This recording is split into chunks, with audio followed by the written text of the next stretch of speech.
Я рос в относительно творческой атмосфере. Моя мама работала концертмейстером в худ-коллективах, а отец играл на гитаре в ансамбле. Мне нравился звук синтезаторов, поэтому, когда в 90-х у меня появился первый компьютер, я совершенно естественно занялся электронной музыкой. Я думаю, у меня было счастливое детство, я вырос в военном городке, поэтому я могу вспомнить рев военных истребителей, запчасти, локаторы, магний, метеошары, ворованный керосин, хлеб с тмином из солдатской столовой. Моя первая настоящая техно — это интернет-радио и 90-е годы, потому что в наших клубах такого не играли просто. Диджеить я учился самостоятельно, дома. Параллельно я записывал свои собственные треки. Было полно свободного времени, поэтому я был хорошо подготовлен к своим первым сетам, а винил я стал собирать чуть позже.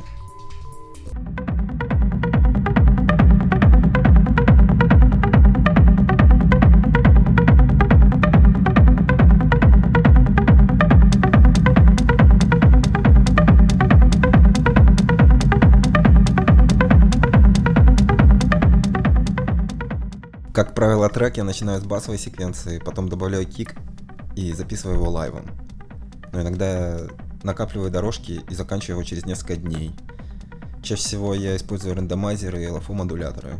Украинская сцена подрастает, мне кажется, это прекрасная колыбель для самородков.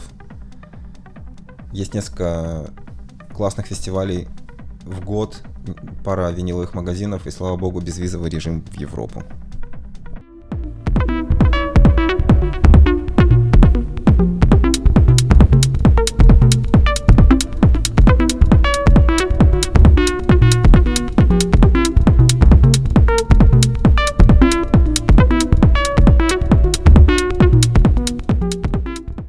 Наркотики — это естественный отбор и экстремальное времяпрепровождение для детей.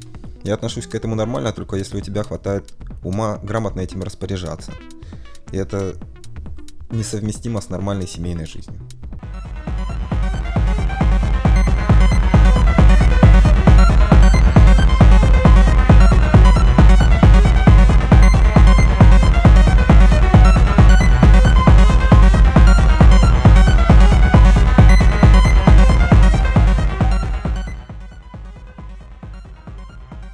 Это компиляция треков за какой-то период, не помню, года 3, наверное. То есть это не альбом, который был записан с целью от начала до конца записать альбом. Это какие-то треки, которые я накапливал и которые я оформил в такое издание. Что-то раннее, что-то позднее, что-то записано только на железе, что-то за перемешку с софтом. Просто этап, фиксация какого-то этапа.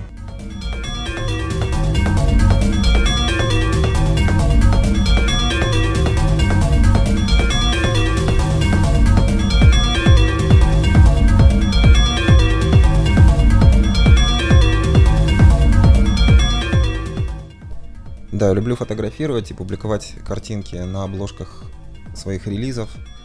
Я долго работал дизайнером.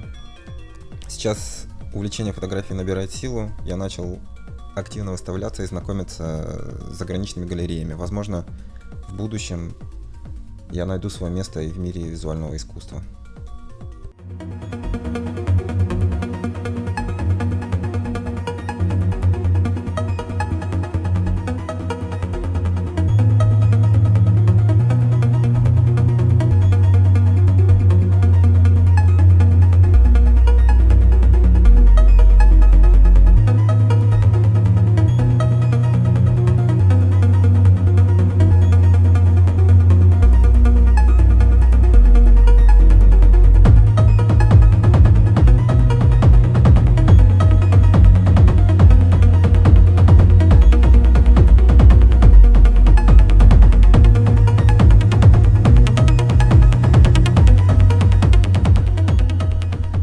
Главное послание, наверное, в том, что техно может существовать совершенно отстраненно от нашего социума и служить своего рода убежищем даже когда ты совершенно один.